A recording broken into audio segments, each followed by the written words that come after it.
Issızlığın ortasında yaşayan, hayatta kalmak için mücadele eden birisiniz. Yarı aç, yarı tok yaşıyorsunuz. Çok az aletiniz ve eşyanız var. Dünyayı anlamak için de çok az bilgiye sahipsiniz. Kafanızda yüzlerce soru var. Her gece çayıra uzanıp ışıl ışıl parlayan gökyüzüne uzun uzun bakıyorsunuz. Havanın neden bazen soğuduğunu ve sonra ısındığını, neden bazen avlanacak çok hayvan ve toplanacak çok meyve varken bazen aç kaldığınızı, geçen yıl kabilenizin neredeyse tamamının bir anda neden öldüğünü anlamaya çalışıyorsunuz. Gündüzleri hep hareket halindesiniz. Gündüzler çok yorucu. Gecelerse uzun ve gündüzlerden daha anlamlı. Sanki gökyüzünün size aktarmaya çalıştığı bir sır var. Yıldızları seyrettikçe yeryüzündeki hayatınızı orada görüyorsunuz. Sanki gökteki değişikliklerle hayatınızda olanlar arasında bir bağlantı var gibi. Gökte teraziye benzeyen bir takım yıldız görüyorsunuz ve önceki yıldan kalma tecrübenizle biliyorsunuz ki hava soğumaya başlayacak.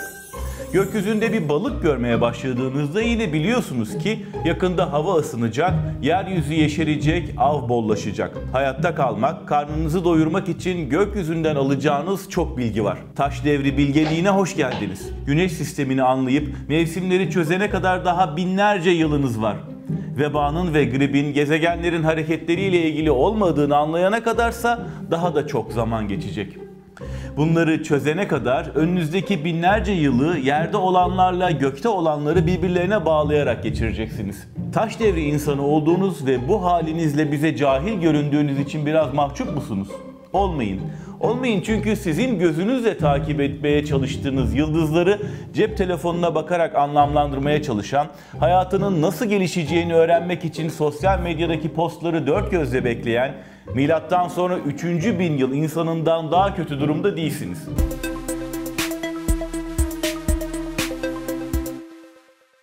Siz bir taş devri insanı olarak dünyanın güneşin etrafında döndüğünü, bir yörüngesi olduğunu bilmiyordunuz. Gökyüzünde zaman zaman parlayan bazı yıldızların gezegenler olduğunu da bilmiyordunuz. Zaten gezegenleri de bilmiyordunuz. Jüpiter, Venüs, Mars, Satürn ve Merkür'ü tanrı belleyip onlara kendinize göre adlar vermiştiniz. Tabii ki gezegenlerin de güneşin etrafında döndüğünden, onların dönme sürelerinin birbirinden farklı olduğundan haberiniz yoktu. O yüzden de Merkür bazen ileri bazen de geri gidiyor gibi görünüyordu size. Takım yıldızları biliyordunuz ama onların güneşten milyonlarca kilometre uzakta olduklarını, dünya güneşin etrafında dönerken güneşin arkasındaki bir kuşakta sıralanmış gözüken bu takım yıldızları neden gördüğünüzü de anlayamamıştınız. Biz bugün bunların hepsini biliyoruz. Sizin bilmediğiniz daha bir sürü şey biliyoruz ama ne işe yarıyor? Hiç. Hala sizin gibi göklerden gelecek işaretleri bekliyoruz. Üstelik siz işaretleri göğe bakarak arıyordunuz. Biz internete, sosyal medyaya, gazetelere bakarak bekliyoruz. Ey taş devri insanı, sana hızla anlatacağım birkaç bin yıllık bir hikayem var. Senin yıldızlardan kendine göre yaptığın ilk takvimi milattan 1000 yıl önce Babilliler ele alıp evirip çevirdiler. Zodyak kuşağında güneşin çevresinde saptadıkları 12 takım yıldızı 12 ev olarak adlandırdılar. Bu evleri zenginlik, ölüm, hastalık gibi durumlarla ilişkilendirdiler. Çıplak gözle görebildikleri 5 gezegeni tanrı bellediler. Bu gezegenlerin hareketlerini, takım yıldızlara göre olan konumlarını da dünyada olan biten her şeyin sebebi saydılar. Sonra gökyüzünde gördükleri her şeyle yeryüzünde olan her şeyi birbirine bağladıkları bir kehanet sistemi kurdular. Sistemi kurdular da peki bunu kim okuyacaktı ve daha önemlisi kime okuyacaktı? Tabii ki gelecekten haber vermek gibi bir ayrıcalık zaten ayrıcalıklı olan din adamları tarafından kullanılacaktı. Peki bu hizmeti kim alacaktı? Tabii ki hakim oldukları toprakları ve halkları en az riskle yönetmek isteyen, bilge görünmek isteyen hükümdarlar. Krallar her sabah kalkıp kahvelerini içip kil tabletlere yazılmış günlük burçlarını okurken, hayır tabii ki öyle olmuyordu. Kahinler zırt pırt burç falı çıkarmıyorlardı ortaya. Doğum bilgilerine göre bir kez kralların yıldız haritalarını çıkartıyorlardı. Onlara dikkat etmeleri gereken şeylere, zayıf ve güçlü yanlarına dair ömür boyu geçerli olacak tüyolar veriyorlardı. Savaş, salgın hastalıklar gibi büyük olaylar sırasında da kehanetleriyle kendilerince açıklamalar yapıp yol gösteriyorlardı. Yüzyıllar ve bin yıllar böyle geçti. Krallar göklerden medet umarken Tebaalarının tabii ki böyle bir ayrıcalığı yoktu ama dünya nimetlerinin yaygınlaşmasıyla birlikte bu ayrıcalık sarayın diğer mensuplarından soylulara, sonra da zenginlere doğru inmeye başladı. Artık parayı veren horoskopunu, yani yıldız haritasını çıkarttırabiliyordu ve geleceğinin nasıl olacağına dair kehanetleri alabiliyordu. Astronomi ile astrolojinin aynı şey sayıldığı bu dönemin kazananlarıysa kehanet işini din adamlarından devralan müneccimlerdi. Astronomi ile astrolojinin birbirinden ayrılması 6. 7. yüzyılları buldu. Sevillalı Isidor isimli bir bilim adamı burç sisteminin batıl inançtan başka bir şey olmadığını ortaya koydu. Bunun üzerine kendisine her zaman bilimi, aklı ve mantığı rehber edinen insanoğlu bu burç zırvasından vazgeçti ve tabii ki öyle olmadı. Hepimiz biliyoruz. Sadece Hristiyanlığın da etkisiyle burçlar bir süre inişe geçti. Ta ki 8. yüzyılda İslam bilginleri konuya el atana kadar. O dönemde Ebu Maşer gibi Müslüman bilginler yıldızlarla dünyadaki yaşam arasında o güne kadar açıklanamamış ilişkinin fiziksel bir etkileşim olduğunu öne sürdü. Yani kütle çekimi fikri daha ortaya atılmamışken yıldızlarla insan hayatı arasındaki sözde ilişkiyi maddeleştirdi. Bu gazla astroloji 16. yüzyıla kadar ulaştı. Ama sonra burçlar aydınlanma çağının da etkileriyle yine batıl ilan edildi ve geçen yüzyılın başına kadar gözden düştü. 20. yüzyılın ortalarına doğru, tam olarak söylemek gerekirse 1930 yılında İngiltere Kraliyet Sarayı'nda bir bebek doğdu. Günümüz medyasında geçerli pek çok şeyi icat edip sürdüren Anglo-Sakson basını bu doğumu tiraja ve toplumsal bir heyecana dönüştürmek için yol ararken geleceğin pazarını geçmişten bulup çıkardı. O tarihte saray müneccimleri olmadığı için Sunday Express gazetesi Richard Naylor isimli bir astroloğa sordu. Acaba Prenses Margaret'in nasıl bir hayatı olacaktı? Margaret'in yıldız haritasının yorumlandığı sayılar tiraj patlamaları yaptı. Sonrasında da işler yokuş aşağı gitti ve birkaç ay içinde burç tarihinde daha önce hiç görülmemiş bir şey başladı. Günlük burç falları. Günlük fallara bütün dünya gazetelerinde köşeler açıldı. Burç çılgınlığına kendini kaptıranlar kadar astrolojinin mantık dışılığını kanıtlamak için harekete geçenler de oldu. Mesela Kansaslı felsefe hocası Earl Maurer 1980'lerde ayrı ayrı 5 astroloğa gitti. Doğum yeri, doğum tarihi gibi kişisel bilgilerini verdiği bir kişinin yıldız haritasını çıkarmalarını istedi. Astrologlara bu kişinin gençlerle çalışan bir kişi olduğu bilgisini de verdi. Bahsettiği kişi 1972-78 yılları arasında 32 genç erkeği kaçırıp tecavüz ederek öldürmüş Amerika'nın en ünlü seri katillerinden biri olan John Gacy'ydi. 5 astrolog şöyle yorumlarla geldiler. Agresif değil, henüz tam olarak şekillenmemiş bir iş yapma mizacına sahip. Gençlerle çalışırken daha cesaretli olmalı. İnsanlara hizmet etmek için doğmuş. Geçmişte enerjisini çok iyi kullanmış ve dünyaya katkıda bulunmuş. Hayatı çok pozitif. Çok duygusal biri. Gençlerle arası çok iyi, sanki bir aracı gibi. Alırken ve verirken son derece güvenilir biri. Gençlerle çalışmaya devam etmeli. Diğer kişilerin ihtiyaçlarını çok iyi anlıyor, onlara karşı son derece saygılı ve iyi. Maurer bunu idam edilene kadar hücrede 14 yıl geçiren Gacy'ye atfen ölüm hücresindeki astroloji başlıklı bir makale olarak yayınladı. Kehanet merakı siyasetçilerin ilgi alanına da girdi. Astrolojinin binlerce yıl önce krallara yol göstermek için ortaya çıktığı düşünülürse anlaşılır bir şey. Roosevelt'in, Charles de Gaulle'ün, François Mitterrand'ın astroloji danışmanları olduğu hep anlatıldı. Siyasetçilere hizmet eden en ünlü astrolog Amerikalı Jeane Dixon'dı. Dixon, Richard Nixon'a, Reagan'a danışmanlık yapmıştı. Ama asıl ününü bir diğer başkan sayesinde kazanmıştı. John Kennedy. Ama Dixon, Kennedy'ye hizmet verdiği için değil, Kennedy'nin önce başkan seçileceğini, sonra da suikaste kurban gideceğini bildiği için ünlü olmuştu. Ama Dixon'ın kehanetlerinden gelen şöhreti lekesiz değildi. Seçim sonuçları, 1958 yılında yeni bir dünya savaşı çıkacağı, Orta Doğu'da yeni bir dini liderin ortaya çıkacağı gibi tutmayan çok sayıda kehaneti de vardı. Tutan kehanetler tutmayanları unutturunca matematikçi John Allen Poulos devreye girdi ve bu durumu Jeane Dixon etkisi adını verdiği bir terimle açıkladı. Dedi ki, yeterli sayıda kehanette bulunursanız bazıları gerçekleşir. Az sayıda gerçekleşen kehanet akılda kalır, diğerleri unutulur. Jeane Dixon ölüm döşeğinde tutturduğu bir kehanetiyle kariyerini ve ömrünü noktaladı. 93 yaşındayken kalp krizi nedeniyle hastaneye kaldırıldı. Öleceğini anladığında şöyle dedi: "Bunun olacağını biliyordum." Astrolojiye eleştirel gözle baktığımız zaman şunu çekinmeden diyebilir duruma geldik. Astrolojide tanımlanmış bir takım astronomik veriler var. Gökyüzünün belli bir anına dair haritalar var ama bunlara dayanılarak yapılan yorumlar tamamen serbest uçuş. Uzaktan baktığımız zaman astrologlar bilimin diliyle konuşuyorlar. Kullandıkları kavramlar astronominin, geometrinin dili. Ama ne dediklerine kulak verdiğiniz zaman söylediklerinin ne bilimin kesinliğiyle ne de bilimsel akıl yürütmeyle ilgili olduğunu görüyorsunuz. Bilim dili gibi ama uydurukça. Özellikle de kehanetlerine bilimsel bir dayanak kazandırmaya çalışanlar bir şarkının sözlerini anladığı gibi söyleyen birine benziyor yani. Eni Vöcü Vokki.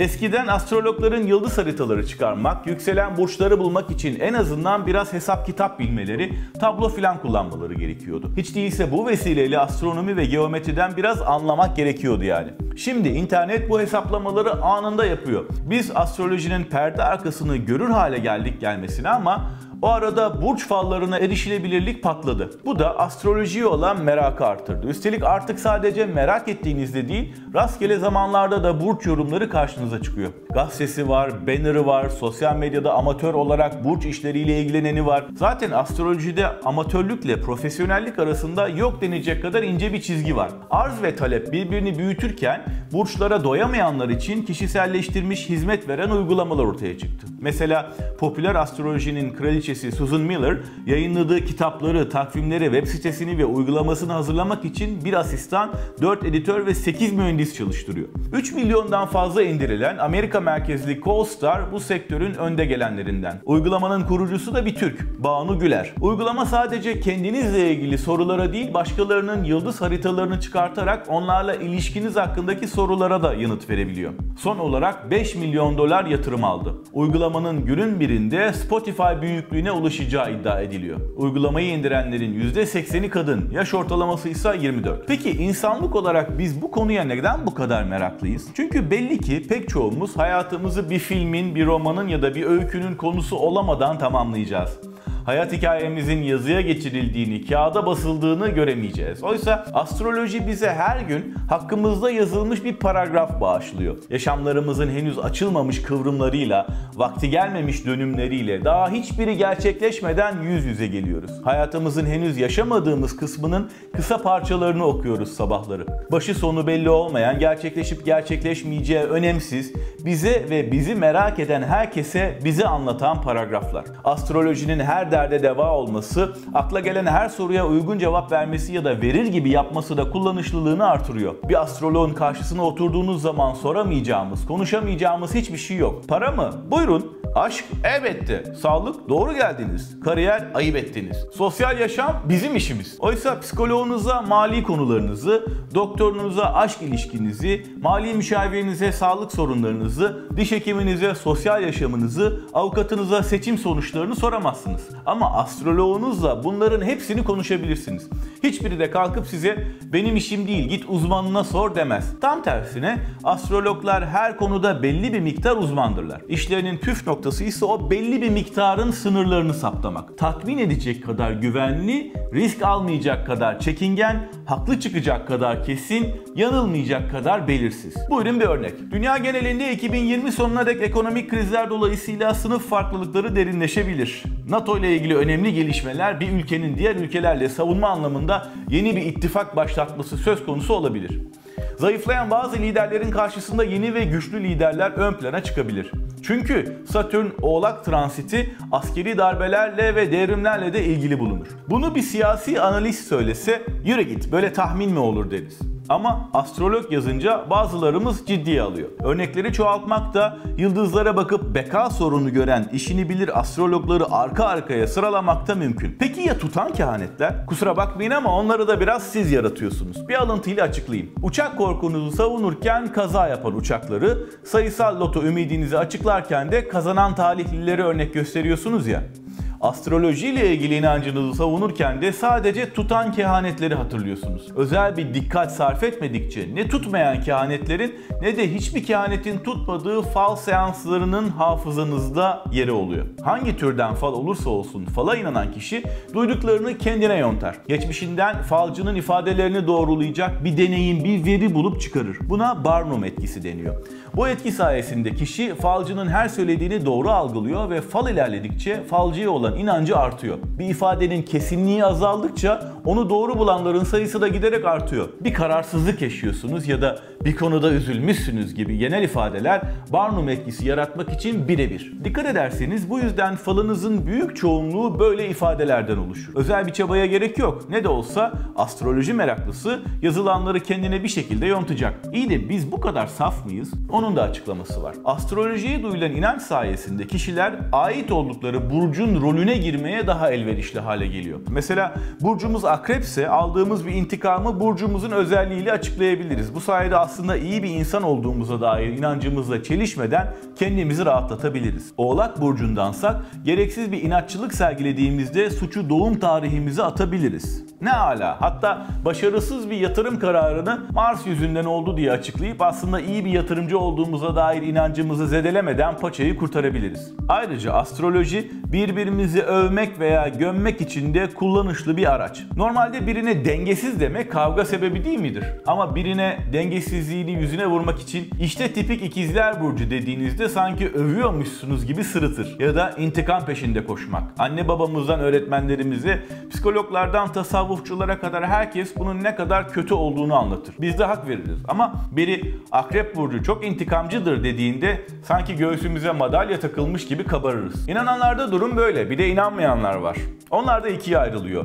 İnanmayıp hoş görenler ve bu sahte bilime tahammülü olmayanlar. İkinci grup astrolojiye karşı en ağır suçlamaları yaparken dilini de korkak alıştırmıyor. Mesela şunu diyebiliyorlar: astroloji ve ırkçılık birbirine benzer. İkisi de insanların kim olduğuna değil, nasıl doğduğuna bakarak insan davranışları hakkında yargıda bulunur. Eğer birinin aralıkta doğduğu için içe dönük olduğunu kabul ediyorsanız, bir başkasının da derisinin rengine bakarak tembel olduğu gibi saçma bir fikri de benimseyebilirsiniz. Yine de biz bu kadar hızlı öfkelenmeyelim ve sırtımızı bilime dayayalım. Yıldız dedik mi hemen dönüp bakacağımız bir kurum varsa o da herhalde NASA'dır. Ay'a insan gönderen, Mars'a kuyruklu yıldıza araç indiren, öte gezegenleri keşfeden, evrenin sınırlarını anlamaya çalışan NASA'nın bir derdi var. Derdi Ay'a aslında inilmedi, dünyaya inen UFO'ları gizliyorlar, geyikleri falan değil. NASA'nın derdi astrolojinin meselelerinde taraf gösterilmek. Geçen yıl astroloji takipçilerini ayağa kaldıran NASA burçları değiştirdi haberinin ardından bir açıklama yapmak zorunda kaldılar. Habere göre 29 Kasım ve 17 Aralık tarihleri arası doğmuş olanların burcu yılan oluyordu. Dediler ki bir kere biz NASA olarak astrolojiyle değil astronomiyle uğraşıyoruz. Ayrıca burçlarınızı falan da değiştirmedik. Sadece hesap kitap yaptık. Sonra da uzun uzun astronomi ile astroloji arasındaki farkı, yıldız kümelerinin ne olduğunu açıkladılar. Ve yine dediler ki 3000 yıl önce Babilliler 12 burcu icat ettiklerinde 23 Temmuz'la 22 Ağustos arasında doğanlar aslan olarak kabul edildiler. 3000 yıl sonra bugün gökyüzünün görünümü değişti. Çünkü dünyanın ekseni biraz saptı ve kuzey kutbu artık uzayda aynı yere bakmıyor. Ayrıca takım yıldızlar da farklı genişlikte. Yani Güneş her birinde aynı süreyle 30 gün kalmıyor. Mesela Başak takım yıldızında geçirdiği süre 45 gün. Akrep'te geçirdiği süre ise aslında 7 gün. Ayrıca Babilliler burç sistemini 12 aylık takvime uydurabilmek için 13 takım yıldızdan birini görmezden gelmişler. Yani biz burçları değiştirmedik. Size sadece orada dikkate aldığınız burç işaretlerinin arasında görmezden geldiğiniz Yılancı adında bir takım yıldız daha olduğunu hatırlattık. Peki astrologlar ne yaptılar? Mesela evrenin genişlemediği teorisi çürütüldüğü zaman bu teoriyi çöpe atıp fiziğin bu alanını yeniden kuran bilim insanları gibi mi davrandılar? Burçları 13'e çıkarıp sürelerini mi değiştirdiler? Tabii ki hayır. Bu bilgiyi duymazdan gelip yollarına, kafalarına göre devam ettiler. Bir yandan da astrolojinin bilim olduğunu kabul ettirmek için kendilerini paralamaya devam ediyorlar. Hayır, sen ne anlatırsan anlat. Böyle bir şey var, ben de inanıyorum mu diyorsunuz? Diyebilirsiniz, elinizi tutacak değiliz. Sonuçta Amerika'yı da iklim değişiminin insan kaynaklı olmadığına inanan biri yönetiyor. Ancak iklim bilimcilerin %97'si insan kaynaklı olduğu konusunda hemfikirler. Alternatif gerçekler çağında bilimsel verilere inanmamak da bir özgürlük. Evimizde bir arıza çıktığında tesisatçıyı çağırmak yerine yıldızların yerlerine oturup her şeyi çözmesini bekliyorsanız, yatırım tavsiyeleri, aşk hayatınız ve başka gelecek planlarınız için de göklerden gelecek bir karara bel bağlayabilirsiniz. Çünkü ne de olsa eni voci vokki.